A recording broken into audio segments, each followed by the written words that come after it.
Friends मेरे YouTube channel let's do it ते तुहाडा बहुत बहुत स्वागत है जी।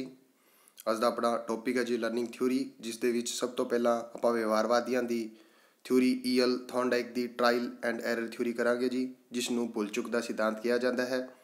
ਇਸ ਦੇ ਵਿੱਚ ਸਭ ਤੋਂ ਪਹਿਲਾਂ ਆਪਾਂ ਈਐਲ ਥੌਰਨਡਾਈਕ ਦੇ ਜੀਵਨ ਬਾਰੇ ਪੜਾਂਗੇ। ਉਸ ਤੋਂ ਬਾਅਦ ਭੁੱਲ ਚੁੱਕ ਜਿਹੜਾ ਸਿਧਾਂਤ ਹੈ ਉਹਦੇ ਪ੍ਰਮੁੱਖ ਤਿੰਨ ਸਿਧਾਂਤਾਂ ਬਾਰੇ ਪੜਾਂਗੇ। ਇਸ ਤੋਂ ਇਲਾਵਾ ਜੋ ਸਿਧਾਂਤਿਕ ਥਿਊਰੀਆਂ ਨੇ ਉਸ ਨੂੰ ਵੀ ਪੜਾਂਗੇ। ਤਾਂ ਜੀ ਈਐਲ ਥੌਰਨਡਾਈਕ ਅਮਰੀਕਾ ਦੇ ਮਨੋਵਿਗਿਆਨਿਕ ਸਨ। ਉਹਨਾਂ ਦਾ ਜਨਮ 1874, ਇੱਥੇ ਥੋੜ੍ਹੀ ਜਿਹੀ ਕਰੈਕਸ਼ਨ ਕਰ ਲੈਣਾ ਜੀ, 1874 ਹੈ, 1874 ਦੇ ਵਿੱਚ ਹੋਇਆ ਅਤੇ ਇਹਨਾਂ ਦੀ ਮੌਤ 1949 ਦੇ ਵਿੱਚ ਹੋਈ ਜੀ।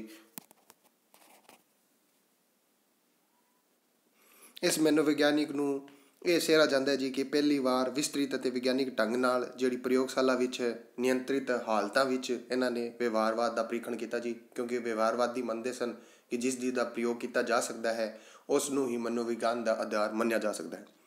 ਇਹਨਾਂ ਨੇ ਸਭ ਤੋਂ ਪਹਿਲਾਂ ਜਾਨਵਰਾਂ ਉੱਤੇ ਸਿੱਖਣ ਸੰਬੰਧੀ ਪ੍ਰਯੋਗ ਕੀਤੇ ਅਤੇ ਇਹਨਾਂ ਨੇ ਪ੍ਰਯੋਗਾਂ ਦੀ ਇਹ ਪ੍ਰਥਾ ਚਲਾਈ ਜੀ। ਅਤੇ ਇਹਨਾਂ ਦਾ ਜਿਹੜੀ ਅੱਜ ਦੀ ਆਪਾਂ ਥਿਊਰੀ ਪੜ੍ਹ ਰਹੇ ਹਾਂ ਉਹ ਹੈ ਪ੍ਰਯਤਨ ਅਤੇ ਸਫਲਤਾ। ਇਹ ਉਹਦੇ ਦੂਜੇ ਨਾਂ ਨੇ ਜੀ, ਭੁੱਲ ਚੁੱਕ ਦਾ ਸਿਧਾਂਤ।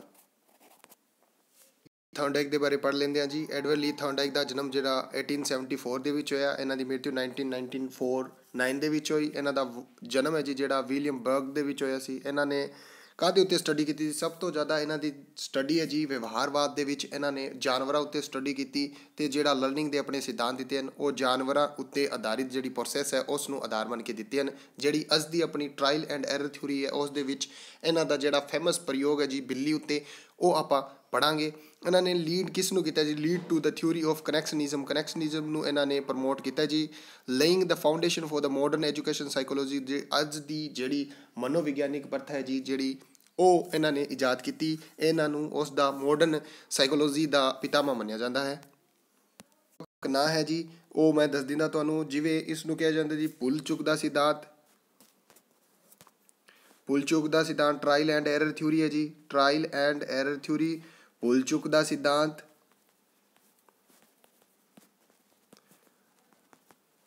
ਇਸ ਤੋਂ ਇਲਾਵਾ ਇਸ ਨੂੰ ਸਫਲਤਾ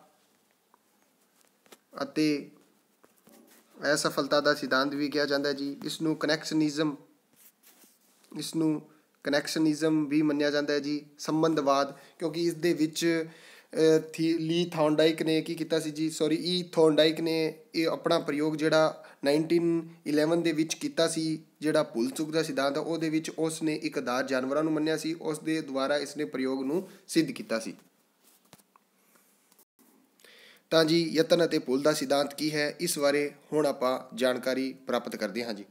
ਇਸ ਦਾ ਪ੍ਰਯੋਗ ਈਐਲ ਥੌਰਨਡਾਈਕ ਨੇ ਕਿਸ ਦੇ ਉੱਤੇ ਪ੍ਰਯੋਗ ਕੀਤਾ ਜੀ? ਇਹ ਬਿੱਲੀ ਦੇ ਉੱਤੇ ਪ੍ਰਯੋਗ ਹੈ ਜੀ। ਉਸ ਨੇ ਵੱਖ-ਵੱਖ ਸਮੇਂ ਉੱਤੇ ਵੱਖ-ਵੱਖ ਜਾਨਵਰਾਂ ਉੱਤੇ ਪ੍ਰਯੋਗ ਕੀਤੇ ਸਨ, ਪਰ ਇਹਦਾ ਸਭ ਤੋਂ ਫੇਮਸ ਜਿਹੜਾ ਪ੍ਰਯੋਗ ਹੈ 1911 ਦੇ ਵਿੱਚ ਇਸ ਨੇ ਕੀਤਾ, ਜਿਹੜਾ ਬਿੱਲੀ 'ਤੇ ਪ੍ਰਯੋਗ ਕੀਤਾ ਗਿਆ ਸੀ। ਯਤਨ ਅਤੇ ਭੁੱਲ ਦੇ ਸਿੱਖਣ ਸੰਬੰਧੀ ਸਭ ਤੋਂ ਪਹਿਲਾਂ ਥੌਰਨਡਾਈਕ ਨੇ 1911 ਦੇ ਵਿੱਚ ਕੀ ਕੀਤਾ ਜੀ, ਉਸ ਨੇ ਬਿੱਲੀਆਂ, ਚੂਹਿਆਂ, ਮੱਛਲੀਆਂ ਵੱਖ-ਵੱਖ 'ਤੇ ਅਧਿਐਨ ਕੀਤਾ, ਪਰ ਉਸ ਦਾ ਸਭ ਤੋਂ ਜਿਹੜਾ ਫੇਮਸ ਸਿਧਾਂਤ ਹੋਇਆ ਜੀ ਉਹ ਬਿੱਲੀ 'ਤੇ ਪ੍ਰਯੋਗ ਸੀ, ਜੋ ਕਿ ਬਹੁਤ ਹੀ ਸਿਧਾਂਤਿਕ ਪ੍ਰਯੋਗ ਸੀ, ਜਿਸ ਦਾ ਬਹੁਤ ਫੇਮਸ ਹੋਣ ਦਾ ਕਾਰਨ ਸੀ ਕਿ ਉਸ ਨੇ ਜਿਹੜੇ ਵਿਵਹਾਰਵਾਦੀ ਨਿਯਮਾਂ ਨੂੰ ਮੰਨਦੇ ਸਨ ਉਹ ਉਹਨਾਂ ਨਿਯਮਾਂ ਉੱਤੇ ਖਰਿਆ ਉਤਰਿਆ ਸੀ। ਮਨੋਵਿਗਿਆਨ ਵਿੱਚ ਆਮ ਜ਼ਿਕਰ ਆਉਂਦਾ ਹੈ ਕਿ ਕਿਸ ਤਰੀਕੇ ਦੇ ਨਾਲ ਪ੍ਰਯੋਗਿਕ ਤੌਰ 'ਤੇ ਇਸ ਨੂੰ ਤੁਸੀਂ ਕਰ ਸਕਦੇ ਹੋ ਜੀ। ਤਾਂ ਇਸ ਪ੍ਰਯੋਗ ਨੂੰ ਉਸ ਨੇ ਯਤਨ ਅਤੇ ਭੁੱਲ ਦਾ ਨਾਂ ਦਿੱਤਾ, ਜਿਸ ਨੂੰ ਕਿ ਸਫਲਤਾ ਅਤੇ ਅਸਫਲਤਾ, ਪ੍ਰਯਤਨ ਅਤੇ ਸਫਲਤਾ, ਭੁੱਲ ਚੁੱਕ ਦੇ ਸਿਧਾਂਤ ਦੇ ਨਾਂ ਤੋਂ ਜਾਣਿਆ ਜਾਂਦਾ ਹੈ ਜੀ। ਤਾਂ ਕੀ ਹੈ ਜੀ ਯਤਨ ਅਤੇ ਭੁੱਲ ਦਾ ਸਿਧਾਂਤ? ਇਹ ਤੁਸੀਂ ਚਿੱਤਰ ਵੇਖ ਰਹੇ ਹੋ, ਇਹ ਸਾਹਮਣੇ ਦਿੱਤਾ, ਇਹ ਹੈ ਜੀ ਪਜ਼ਲ ਬਾਕਸ।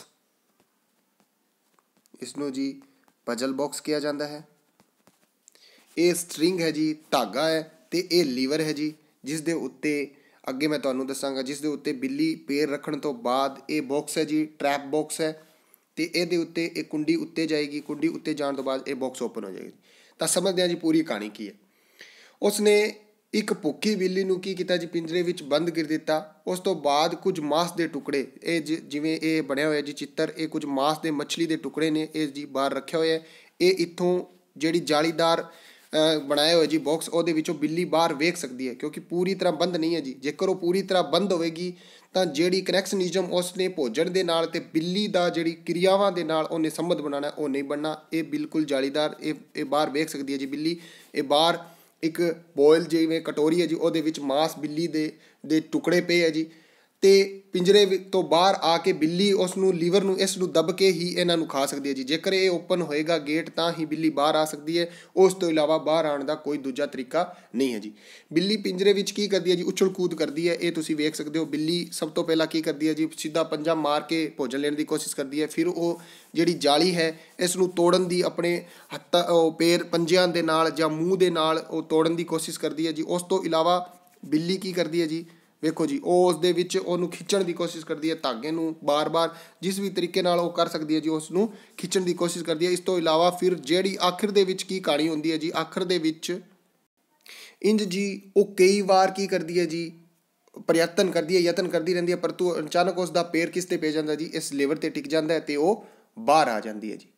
ਦਰਵਾਜ਼ਾ ਖੁੱਲ੍ਹ ਜਾਂਦਾ ਹੈ, ਬਿੱਲੀ ਬਾਹਰ ਆਈ ਅਤੇ ਭੋਜਨ ਨੂੰ ਪ੍ਰਾਪਤ ਕਰ ਲਿਆ। ਇਸ ਪ੍ਰਯੋਗ ਨੂੰ ਕਈ ਵਾਰ ਦੁਹਰਾਇਆ ਗਿਆ, ਇਸ ਪ੍ਰਯੋਗ ਨੂੰ ਉਸਨੇ ਕਈ ਵਾਰ ਕਰਕੇ ਵੇਖਿਆ। ਹਰ ਵਾਰ ਬਿੱਲੀ ਨੇ ਸਫਲਤਾ ਪ੍ਰਾਪਤ ਕਰਨ ਵਿੱਚ ਪਹਿਲਾਂ ਨਾਲੋਂ ਘੱਟ ਸਮਾਂ ਲਿਆ ਜੀ। ਬੜੀ ਇੱਕ ਸੋਹਣੀ ਜੀ ਗੱਲ ਉਸਨੇ ਧਿਆਨ ਵਿੱਚ ਲੈ ਕੇ ਆਇਆ ਕਿ ਹਰ ਵਾਰ, ਜਿਵੇਂ ਮੰਨ ਕੇ ਚੱਲੋ ਜੀ, ਉਸ ਪਹਿਲੀ ਵਾਰ ਉਹ 10 ਤੋਂ 20 ਵਾਰ ਯਤਨ ਕਰਨ ਤੋਂ ਬਾਅਦ ਉਸ ਨੂੰ ਪਤਾ ਲੱਗਦਾ ਸੀ ਕਿ ਜੇਕਰ ਇਸ ਲੀਵਰ 'ਤੇ ਪੈਰ ਧਰੇਗੀ, ਇਸ ਪੈਰ ਰੱਖੇਗੀ ਤਾਂ ਹੀ ਇਹ ਗੇਟ ਓਪਨ ਹੈ। ਇਸ ਤਰੀਕੇ ਦੇ ਨਾਲ ਉਸਨੇ ਬਾਰ-ਬਾਰ ਯਤਨ ਕੀਤਾ ਅਤੇ ਉਸਨੇ ਲਾਸਟ ਦੇ ਵਿੱਚ ਇਹ ਪਾਇਆ ਕਿ ਜੇਕਰ ਬਿੱਲੀ ਨੂੰ ਜਦੋਂ ਪਹਿਲੀ ਵਾਰ ਉਸ ਨੂੰ ਪਿੰਜਰੇ ਵਿੱਚ ਬੰਦ ਕੀਤਾ ਸੀ ਅਤੇ ਹੁਣ ਜਦੋਂ 5ਵੀਂ 6ਵੀਂ ਵਾਰ ਉਸ ਨੂੰ ਬੰਦ ਕੀਤਾ ਹੈ, ਹਰ ਵਾਰ ਉਹਦਾ ਜਿਹੜੇ ਅਟੈਂਪਟ ਨੇ, ਉਹਦਾ ਜਿਹੜਾ ਯਤਨ ਨੇ ਉਹ ਘੱਟ ਹੋ ਰਹੇ ਨੇ, ਤਾਂ ਅੰਤ ਵਿੱਚ ਉਹ ਸਿੱਖ ਗਈ ਕਿ ਸਿਰਫ ਲੀਵਰ 'ਤੇ ਪੈਰ ਧਰਨ 'ਤੇ ਹੀ ਪਿੰਜਰਾ ਖੁੱਲ੍ਹ ਸਕਦਾ ਹੈ ਜੀ, ਪਿੰਜਰਾ ਜਿਹੜਾ ਗੇਟ ਹੈ ਓਪਨ ਹੋ ਸਕਦਾ ਅਤੇ ਉਸ ਨੂੰ ਭੋਜਨ ਮਿਲ ਸਕਦਾ ਹੈ ਜੀ। ਤਾਂ ਥਾਰਨਡਾਈਕ ਦਾ ਬਿੱਲੀ ਦਾ ਪ੍ਰਯੋਗ ਹੈ। ਇਸੇ ਤਰੀਕੇ ਦੇ ਨਾਲ ਇੱਕ ਮਨੋਵਿਗਿਆਨਿਕ ਹੋਏ ਹਨ ਜੀ ਮੈਕਡੂਗਲ, ਉਸ ਨੇ ਚੂਹੇ ਤੇ ਪ੍ਰਯੋਗ ਕੀਤਾ ਜੀ। ਤਾਂ MC ਮੈਕਡੂਗਲ ਇੱਕ ਮਨੋਵਿਗਿਆਨਿਕ ਹੋਏ ਹਨ, ਉਹਨਾਂ ਨੇ ਚੂਹਿਆਂ 'ਤੇ ਪ੍ਰਯੋਗ ਕੀਤਾ ਜੀ। ਉਹਨਾਂ ਨੇ ਚੂਹਿਆਂ ਨੇ ਕੀ ਕੀਤਾ ਜੀ, ਐਸੇ ਪ੍ਰਯੋਗ 'ਤੇ ਜਿਹੜਾ ਈਅਲ ਥਾਰਨਡਾਈਕ ਨੇ ਕੀਤਾ, ਯਤਨ ਦੇ ਭੁੱਲ ਦੇ ਸਿੱਖਣ ਦੇ ਸਿਧਾਂਤ ਉੱਤੇ ਆਧਾਰਿਤ ਸੀ। ਮੈਕਡੂਗਲ ਨੇ ਕੁਝ ਚੂਹੇ ਲਏ ਜੀ, ਉਹਨਾਂ ਚੂਹਿਆਂ ਨੂੰ ਇੱਕ ਬਕਸੇ ਵਿੱਚ ਬੰਦ ਕਰ ਦਿੱਤਾ। ਉਹਨਾਂ ਦਾ ਬਾਹਰ ਨਿਕਲਣ ਦਾ ਇੱਕੋ ਇੱਕ ਰਸਤਾ ਸੀ ਜੀ, ਇੱਕੋ ਇੱਕ ਰਸਤਾ ਸੀ ਕਿ ਉਹ ਉਸ ਖੁੱਡ ਵਿੱਚੋਂ ਹੀ ਬਾਹਰ ਨਿਕਲ ਸਕਦੇ ਹਨ। ਇੱਕ ਛੋਟੇ ਜਿਹੇ ਬਕਸੇ ਵਿੱਚ ਬੰਦ ਕਰ ਦਿੱਤਾ ਅਤੇ ਉਹਨਾਂ ਦਾ ਜਿਹੜਾ ਰਸਤਾ ਸੀ ਉਹ ਲੁਕਿਆ ਹੋਇਆ ਸੀ। ਉਸ ਨੇ ਵੇਖਿਆ ਕਿ ਹਰ ਵਾਰ 165 ਗਲਤੀਆਂ ਕਰਨ ਤੋਂ ਬਾਅਦ ਰਸਤਾ ਲੱਭਿਆ ਜਾਂਦਾ ਹੈ, ਹਰ ਵਾਰ 165 ਗਲਤੀਆਂ ਕਰਨ ਤੋਂ ਬਾਅਦ ਰਸਤਾ ਲੱਭਿਆ ਜਾਂਦਾ ਹੈ। ਪਰ ਇਹ ਪ੍ਰਯੋਗ ਉਸਨੇ ਬਾਰ-ਬਾਰ ਕੀਤਾ ਤਾਂ ਉਸਨੇ ਪਾਇਆ ਕਿ ਜਿਹੜਾ ਚੂਹਾ ਸ਼ੁਰੂ ਦੇ ਵਿੱਚ ਗਲਤੀਆਂ ਜ਼ਿਆਦਾ ਕਰਦਾ ਸੀ, ਉਹ ਹੌਲੀ-ਹੌਲੀ ਆਪਣੇ ਗਲਤੀਆਂ ਨੂੰ ਘੱਟ ਕਰਨਾ ਸ਼ੁਰੂ ਕਰ ਦਿੰਦਾ ਸੀ। ਯਤਨ ਅਤੇ ਭੁੱਲ ਦੇ ਸਿਧਾਂਤ ਤੋਂ ਇਹ ਆਪਾਂ ਨੂੰ ਸਿੱਖਿਆ ਮਿਲਦੀ ਹੈ। ਇਹ ਸਮਝਾਉਣਾ ਚਾਹੁੰਦਾ ਹੈ ਜੀ ਈਅਲ ਥਾਰਨਡਾਈਕ ਕਿ ਅਗਰ ਵਿਅਕਤੀ ਆਪਣੀ ਜਿਹੜੀ ਸਫਲਤਾ ਉਸ ਨੂੰ ਪ੍ਰਾਪਤ ਕਰਨਾ ਚਾਹੁੰਦਾ, ਉਹ ਜ਼ਿਆਦਾ ਗਲਤੀਆਂ ਕਰੇਗਾ, ਪਰ ਆਖਿਰ ਦੇ ਵਿੱਚ ਉਹ ਜਿਹੜੀ ਗਲਤੀਆਂ ਹੈ ਉਸ ਨੂੰ ਸਿੱਖਣ ਦੇ ਵਿੱਚ ਮਦਦ ਕਰਨਗੀਆਂ ਅਤੇ ਉਹ ਆਪਣੀ ਜਿਹੜਾ ਗੋਲ ਹੈ ਉਹ ਸਫਲਤਾ ਉਸ ਨੂੰ ਪ੍ਰਾਪਤ ਕਰ ਸਕਦਾ ਹੈ। ਤਾਂ ਇਸ ਤਰੀਕੇ ਦੇ ਨਾਲ ਉਸ ਨੇ ਆਖਿਰ ਦੇ ਵਿੱਚ ਇੱਕ ਗੱਲ ਕਹੀ ਕਿ ਜਿਹੜੀ ਵੀ ਉਹ ਬਿੱਲੀ ਹੈ, ਜੇ ਮਨੁੱਖ ਹੈ, ਬੱਚਾ ਹੈ, ਉਹ ਆਪਣੀ ਗਲਤੀਆਂ ਨੂੰ ਆਪਣੇ ਦਿਮਾਗ ਦੇ ਵਿੱਚ ਰੱਖ ਕੇ ਬਾਰ-ਬਾਰ ਉਸ ਨੂੰ ਦੁਹਰਾਉਂਦਾ ਹੈ ਤਾਂ ਜਿਹੜੀ ਸਿੱਖਣ ਦੀ ਗਤੀ ਹੈ ਉਹਦੇ ਵਿੱਚ ਤੇਜ਼ੀ ਆਉਂਦੀ ਹੈ ਜੀ। ਈਅਲ ਥਾਰਨਡਾਈਕ ਕਿਹਦੇ ਉੱਤੇ ਇੰਟਰਸਟਿਡ ਸੀ ਜੀ, ਐਨੀਮਲ ਇੰਟੈਲੀਜੈਂਸ ਦੇ ਉੱਤੇ ਉਹਨਾਂ ਨੇ ਜ਼ਿਆਦਾ ਜ਼ੋਰ ਦਿੱਤਾ। ਉਹਨਾਂ ਨੇ ਕੀ ਫਾਊਂਡ ਕੀਤਾ ਜੀ, he found that the animals intelligence based on the ability to form connectionism ਉੱਤੇ ਜ਼ਿਆਦਾ ਜ਼ੋਰ ਦਿੱਤਾ ਜੀ। Set up a puzzle box experiment to investigate instrumental conditioning. ਇੱਥੇ ਇੱਕ ਗੱਲ ਦਾ ਧਿਆਨ ਰੱਖਣਾ ਜੀ, ਉਹਨਾਂ ਨੇ ਇੰਸਟਰੂਮੈਂਟ ਜਿਹੜੀ ਇਨਵੈਸਟੀਗੇਟ ਇੰਸਟਰੂਮੈਂਟ ਥਿਊਰੀ ਹੈ ਉਸ ਦੇ ਉੱਤੇ ਜ਼ਿਆਦਾ ਜ਼ੋਰ ਦਿੱਤਾ ਜੀ ਅਤੇ ਕਨੈਕਸ਼ਨਿਜ਼ਮ ਉੱਤੇ ਜ਼ੋਰ ਦਿੱਤਾ। ਇੱਥੇ 3 ਸ਼ਬਦ ਆਏ ਨੇ, ਇਹ 1 ਨੰਬਰ ਦੇ ਵਿੱਚ ਪੁੱਛ ਸਕਦਾ ਜੀ, ਬੜਾ ਸੋਹਣਾ ਕੁਐਸਚਨ ਬਣਦਾ। ਕਨੈਕਸ਼ਨਿਜ਼ਮ ਅਤੇ ਇਨਵੈਸਟੀਗੇਟ ਇੰਸਟਰੂਮੈਂਟਲ ਕੰਡੀਸ਼ਨਿੰਗ, ਇਹ ਸਿਧਾਂਤ ਈਅਲ ਥਾਰਨਡਾਈਕ ਦਾ ਜੀ। ਅਤੇ ਐਨੀਮਲ ਇੰਟੈਲੀਜੈਂਸ ਨੂੰ ਸਭ ਤੋਂ ਪਹਿਲਾਂ ਕਿਸ ਨੇ ਪਰਿਭਾਸ਼ਿਤ ਕੀਤਾ, ਤਾਂ ਉਹ ਈਅਲ ਥਾਰਨਡਾਈਕ। ਇਹ ਜਿਹੜਾ ਟਰਾਇਲ ਐਂਡ ਐਰਰ ਥਿਊਰੀ ਦਿੱਤੀ ਸੀ ਉਹਦੇ ਵਿੱਚ ਉਹਨਾਂ ਨੇ ਕੀ ਕਿਹਾ, ਇਹ ਵੇਖੋ ਜੀ। ਉਹਨਾਂ ਨੇ ਕਿਹਾ according to these laws learning is achieved when an individual able to form association between a particular stimulus and a response। ਸਮਝਦੇ ਹਾਂ ਜੀ, 2 ਸ਼ਬਦ ਆਏ ਨੇ ਇਹਦੇ ਵਿੱਚ, individual association between the particular stimulus ਕੀ ਹੁੰਦਾ ਜੀ, ਉਸ ਨੂੰ ਸਮਝਦੇ ਹਾਂ। ਇਸ ਦੇ ਵਿੱਚ ਦੇਖੋ ਜੀ, ਸਟਿਮੂਲਸ ਕੀ ਹੁੰਦਾ ਹੈ, ਕਿ ਜਿਵੇਂ ਇੱਕ ਉਹਨਾਂ ਨੇ ਬਿੱਲੀ ਵਾਲਾ ਪ੍ਰਯੋਗ ਆਪਾਂ ਪੜ੍ਹਿਆ ਹੈ, ਉਸ ਦੇ ਵਿੱਚ ਉਹਨਾਂ ਨੇ ਕੀ ਕਿਹਾ ਜੀ, ਉਸ ਦੇ ਲਈ ਸਟਿਮੂਲਸ ਬਿੱਲੀ ਦੇ ਲਈ ਸੀ ਜੀ, ਉਹ ਜਿਹੜੀ ਬਾਹਰ ਰੱਖੀਆਂ ਹੋਈਆਂ ਮੱਛੀਆਂ ਸਨ, ਜਿਹੜੇ ਮੱਛੀਆਂ ਦੇ ਟੁਕੜੇ ਸਨ, ਉਹ ਉਸ ਦੇ ਲਈ ਸਟਿਮੂਲਸ ਦਾ ਕੰਮ ਕਰਦੇ ਸਨ। ਅਤੇ ਉਸ ਨੇ ਰਿਸਪੌਂਸ ਕਿਵੇਂ ਦਿੱਤਾ ਜੀ, ਰਿਸਪੌਂਸ ਬਿੱਲੀ ਨੇ ਉਸ ਦੇ ਵਿੱਚ ਜਿਹੜੇ ਪਜ਼ਲ ਬਾਕਸ ਦੇ ਵਿੱਚ ਜਿਹੜਾ ਘੁੰਮ ਕੇ ਉਸ ਦੇ ਵਿੱਚ ਬਾਹਰ ਨਿਕਲਦੀ ਜਿਹੜੀ ਕਿਰਿਆ ਕੀਤੀ ਸੀ, ਉਹ ਉਹਦਾ ਰਿਸਪੌਂਸ ਦੀ। ਕੋਈ ਵੀ ਕੰਮ ਨੂੰ ਕਰਨ ਦੇ ਲਈ ਉਹਨਾਂ ਨੇ ਕਿਹਾ ਜੀ ਐਸੋਸੀਏਸ਼ਨ ਹੋਣਾ ਪੈਣਾ ਤੁਹਾਨੂੰ ਕਿਸ ਦੇ ਨਾਲ ਐਸੋਸੀਏਸ਼ਨ ਹੋਣਾ ਪੈਣਾ ਜੀ, ਜਿਹੜਾ ਤੁਹਾਡਾ ਸਟਿਮੂਲਸ ਹੈ ਉਹਦੇ ਲਈ ਤੁਹਾਨੂੰ ਰਿਸਪੌਂਸ ਦੇਣਾ ਪੈਣਾ ਹੈ। ਉਸ ਨੂੰ ਹੀ ਜੇ ਤੁਸੀਂ ਬਾਰ-ਬਾਰ ਕਰਦੇ ਜਾਓਗੇ, ਉਸ ਨੂੰ ਤੁਸੀਂ ਆਪਣੀ ਹੈਬਿਟ ਬਣਾ ਲਿਓਗੇ, ਅਤੇ ਹੈਬਿਟ ਹੀ ਤੁਹਾਨੂੰ ਕੀ ਕਰੇਗੀ ਜੀ, ਤੁਹਾਨੂੰ ਉਹ ਐਕਸਟਰਨਲ ਫੈਕਟਰ ਹੋਵੇਗਾ, ਤੁਹਾਡੇ ਪੈਰਾਮੀਟਰਸ ਹੋਣਗੇ, ਜਿਸ ਦੇ ਨਾਲ ਤੁਸੀਂ ਰਿਸਪੌਂਸ ਦੇ ਕੇ ਉਸ ਸਟਿਮੂਲਸ ਨਾਲ ਜੁੜ ਕੇ ਆਪਣਾ ਜਿਹੜਾ ਟਾਰਗੇਟ ਹੈ ਉਸ ਨੂੰ ਪੂਰਾ ਕਰ ਸਕਦੇ ਹੋ। ਤਾਂ ਬਿੱਲੀ ਦੇ ਲਈ ਇੱਥੇ ਕੀ ਸੀ ਜੀ, ਜਿਹੜਾ ਟੁਕੜੇ ਸੀ, ਮੱਛੀ ਦੇ ਜਿਹੜੇ ਟੁਕੜੇ ਸੀ ਉਹ ਬਾਉਲ ਦੇ ਵਿੱਚ ਬਾਹਰ ਪਏ ਹੋਏ ਪਜ਼ਲ ਬਾਕਸ ਦੇ ਵਿੱਚ ਜਦੋਂ ਉਹ ਬੰਦ ਸੀ ਤਾਂ ਉਹ ਉਸ ਦੇ ਲਈ ਸਟਿਮੂਲਸ ਸੀ ਜੀ। ਤਾਂ ਜੀ ਜੇ ਟਰਾਇਲ ਐਂਡ ਐਰਰ ਥਿਊਰੀ ਹੈ, ਇਸ ਦੇ ਵਿੱਚ ਉਹਨਾਂ ਨੇ ਕੀ ਕਿਹਾ ਜੀ, ਜੇਕਰ ਟਰਾਇਲ ਐਂਡ ਐਰਰ ਥਿਊਰੀ ਆਪਣੀ ਪੂਰੀ ਤਰੀਕੇ ਦੇ ਨਾਲ ਸਹੀ ਬੈਠਦੀ ਹੈ ਤਾਂ ਉਹਦੇ ਵਿੱਚ ਕੀ ਹੋਏਗਾ। ਉਹਨਾਂ ਨੇ ਡਿਸਕ੍ਰਾਈਬ ਕੀਤਾ ਜੀ ਕਿ ਤੁਸੀਂ ਜਿਹੜੇ ਅਟੈਂਪਟਸ ਕਰਦੇ ਹੋ ਉਹ ਤੁਹਾਨੂੰ ਪ੍ਰੋਬਲਮ ਸੋਲਵਿੰਗ ਦੇ ਵਿੱਚ, ਟਰਾਇੰਗ ਦੇ ਵਿੱਚ ਵੱਖ-ਵੱਖ ਤਰੀਕੇ ਦੇ ਨਾਲ ਪ੍ਰੇਰਿਤ ਕਰਦੇ ਹਨ, ਜਿਸ ਦੇ ਨਾਲ ਤੁਸੀਂ ਤੁਹਾਡੇ ਪੋਸੀਬਲ ਜਿਹੜੇ ਆਊਟਕਮਸ ਨੇ ਉਹਨਾਂ ਦੇ ਦੁਆਰਾ ਤੁਸੀਂ ਉਹਨਾਂ ਨੂੰ ਅਚੀਵ ਕਰ ਸਕਦੇ ਹੋ। Describe N organism attempts to learn solve a problem by trying alternative possibilities। ਤੁਸੀਂ ਅਲੱਗ-ਅਲੱਗ ਤਰੀਕੇ ਦੀਆਂ ਪੋਸੀਬਿਲਿਟੀਜ਼, ਕਿਉਂਕਿ ਜੀ ਬਿੱਲੀ ਨੇ ਸਭ ਤੋਂ ਪਹਿਲਾਂ ਕੀ ਕੀਤਾ, ਉਸ ਨੇ ਉਸ ਜਿਹੜੇ ਪਿੰਜਰੇ ਦੀਆਂ ਜਿਹੜੀਆਂ ਜਾਲੀਆਂ ਬਣੀਆਂ ਉਹਨਾਂ ਨੂੰ ਕੱਟਣ ਦੀ ਕੋਸ਼ਿਸ਼ ਕੀਤੀ, ਉਹਨਾਂ ਨੂੰ ਤੋੜਨ ਦੀ ਕੋਸ਼ਿਸ਼ ਕੀਤੀ, ਪੋਸੀਬਲਸ ਅਲੱਗ-ਅਲੱਗ ਅਲਟਰਨੇਟਿਵ ਨੂੰ ਚੂਜ਼ ਕੀਤਾ ਦੀ, until a correct solution or desirable outcome is achieved। ਜਦੋਂ ਤੱਕ ਤੁਹਾਨੂੰ ਕੀ ਤੁਹਾਡਾ ਜਿਹੜਾ ਅਚੀਵ ਕਰਨ ਦਾ ਜਿਹੜਾ ਸੋਲਿਊਸ਼ਨ ਸੀ ਕੀ ਸੀ ਜੀ, ਕਿ ਤੁਸੀਂ ਉਸ ਪਿੰਜਰੇ ਤੋਂ ਬਾਹਰ ਨਿਕਲ ਕੇ ਉਹ ਭੋਜਨ ਲੈਣਾ ਸੀ। ਯੂਜ਼ਲੀ ਇਸ ਦੇ ਵਿੱਚ ਕੀ ਚੀਜ਼ਾਂ ਹੁੰਦੀਆਂ ਨੇ ਜੀ, ਇਹਦੇ ਵਿੱਚ ਕੀ ਹੁੰਦਾ, ਇਹ number of attempt and A number of error before correct behaviour is learn. ਇਹ ਗੱਲ ਕੀ ਕਹਿੰਦਾ ਜੀ, ਤੁਸੀਂ ਨੰਬਰ ਆਫ ਅਟੈਂਪਟ ਜ਼ਰੂਰ ਕਰਨਾ, ਜੇਕਰ ਤੁਸੀਂ ਅਟੈਂਪਟ ਨਹੀਂ ਕਰੋਗੇ ਤਾਂ ਤੁਸੀਂ ਵਿਵਹਾਰਵਾਦ ਦੀ ਇੱਕ ਸ਼ਾਖਾ ਦੇ ਵਿੱਚ ਨਹੀਂ ਜੁੜ ਸਕਦੇ। ਇਸ ਦੇ ਵਿੱਚ ਉਹਨਾਂ ਨੇ ਐਰਰ ਅਤੇ ਅਟੈਂਪਟਸ ਨੂੰ ਬਿਲਕੁਲ ਯਤਨ ਅਤੇ ਭੁੱਲ ਨੂੰ ਗਿਣਿਆ ਜੀ, ਕਿਉਂਕਿ ਇਸ ਦੇ ਨਾਲ ਤੁਸੀਂ ਆਪਣਾ ਪੋਸੀਬਲ ਜਿਹੜਾ ਆਊਟਕਮ ਹੈ ਉਹ ਬਾਹਰ ਲੈ ਕੇ ਆ ਸਕਦੇ ਹੋ ਜੀ। ਮੋਟੀਵੇਸ਼ਨ ਜ਼ਰੂਰੀ ਹੈ ਤੁਹਾਨੂੰ ਸਿੱਖਣ ਦੇ ਲਈ, ਹਮੇਸ਼ਾ ਮੋਟੀਵੇਸ਼ਨ ਟੂ ਅਚੀਵ ਏ ਗੋਲ ਦੇ ਲਈ ਜ਼ਰੂਰੀ ਹੈ ਜੀ। ਇਸੇ ਦੇ ਲਈ ਆਪਾਂ ਥਾਂਡਾਈਕ ਦੇ ਸਿੱਖਣ ਦੇ ਅੱਗੇ ਨਿਯਮ ਵੀ ਪੜਾਂਗੇ, ਜਿਹੜੇ ਉਹਨਾਂ ਨੇ ਪ੍ਰਮੁੱਖ 3 ਨਿਯਮ ਦਿੱਤੇ ਹਨ। ਤਾਂ ਜੇਕਰ ਤੁਸੀਂ ਹਾਲੇ ਵੀ ਮੇਰੇ ਚੈਨਲ ਨੂੰ ਸਬਸਕ੍ਰਾਈਬ ਨਹੀਂ ਕੀਤਾ ਹੈ ਤਾਂ ਚੈਨਲ ਨੂੰ ਸਬਸਕ੍ਰਾਈਬ ਕਰ ਲਿਓ ਜੀ, ਬੈਲ ਆਈਕਨ ਨੂੰ ਦਬਾ ਦਿਓ, ਤਾਂ ਜੋ ਤੁਹਾਨੂੰ ਇਸ ਚੈਨਲ ਉੱਤੇ ਜੋ ਵੀ ਵੀਡੀਓਜ਼ ਅਪਲੋਡ ਹੋਣ ਉਹਨਾਂ ਦੀ ਨੋਟੀਫਿਕੇਸ਼ਨ ਮਿਲਦੀ ਰਹੇ ਜੀ। ਵੀਡੀਓ ਨੂੰ ਪੂਰਾ ਵੇਖਣਾ ਹੈ ਜੀ। ਲਰਨਿੰਗ ਥਿਊਰੀ ਜਿਹੜੀ ਟਰਾਇਲ ਐਂਡ ਐਰਰ ਹੈ ਉਸ ਨੂੰ ਇਸ ਵੀਡੀਓ ਦੇ ਵਿੱਚ ਆਪਾਂ ਪੂਰੀ ਕੰਪਲੀਟ ਕਰ ਦਿਆਂਗੇ। ਐਕਸਪਲੋਰੇਸ਼ਨ ਆਈਦਰ ਦਾ ਰੈਂਡਮ ਔਰ ਪਰਪਸਫੁਲ, ਤੁਸੀਂ ਜੋ ਵੀ ਕੰਮ ਕਰਨਾ ਹੈ ਜੀ ਉਹ ਤੁਸੀਂ ਰੈਂਡਮਲੀ ਜਾਂ ਪਰਪਸਫੁਲ ਤਰੀਕੇ ਦੇ ਨਾਲ ਕਰ ਸਕਦੇ ਹੋ। ਰਿਵਾਰਡ, ਇਹ ਮੋਸਟ ਇੰਪੋਰਟੈਂਟ ਹੈ ਜੀ, ਰਿਵਾਰਡ, ਕਿ ਜੇਕਰ ਤੁਸੀਂ ਕਰੈਕਟ ਰਿਸਪੌਂਸ ਦਿਓਗੇ ਤਾਂ ਤੁਹਾਨੂੰ ਕੀ ਹੋਏਗਾ ਜੀ, ਰਿਵਾਰਡ ਜਿਹੜਾ ਮਿਲੇਗਾ। ਕਰੈਕਟ ਰਿਸਪੌਂਸ ਦਾ ਮਤਲਬ ਇਹ ਹੈ ਕਿ ਜੇਕਰ ਬਿੱਲੀ ਲੀਵਰ ਨੂੰ ਸਿੱਧਾ ਦਬ ਦਿੰਦੀ ਹੈ ਤਾਂ ਉਸ ਨੂੰ ਰਿਵਾਰਡ ਦੇ ਵਿੱਚ ਉਸ ਨੂੰ ਜਿਹੜਾ ਮਿਲੇਗਾ ਜੀ, ਰੀਇਨਫੋਰਸਮੈਂਟ ਮਿਲੇਗੀ, ਉਹ ਉਸ ਨੂੰ ਜਿਹੜੇ ਮੱਛੀ ਦੇ ਟੁਕੜੇ ਨੇ ਉਹ ਉਸ ਨੂੰ ਮਿਲ ਜਾਣਗੇ। ਅਤੇ ਜਿਹੜਾ ਰਿਵਾਰਡ ਹੁੰਦਾ ਜੇਕਰ ਉਹ ਤੁਹਾਡੇ ਲਈ ਲਾਭਦਾਇਕ ਹੋਏ, ਤੁਹਾਡੇ ਲਈ ਪਰਪਸਫੁਲ ਹੋਵੇ ਜੀ, ਤੁਹਾਡੇ ਲਈ ਲਾਭ ਦੇਣ ਵਾਲਾ ਹੋਵੇ, ਤਾਂ ਤੁਸੀਂ ਉਸ ਚੀਜ਼ ਨੂੰ ਬਾਰ-ਬਾਰ ਪਰਫੋਰਮ ਕਰੋਗੇ ਜੀ, ਲੀਡ ਕਰੋਗੇ, ਉਸ ਨੂੰ ਰਿਪੀਟ ਕਰਨ ਦੀ ਕੋਸ਼ਿਸ਼ ਕਰੋਗੇ। ਇਹੀ ਕੰਮ ਇਸ ਦੇ ਵਿੱਚ ਹੋਣਾ ਜੀ।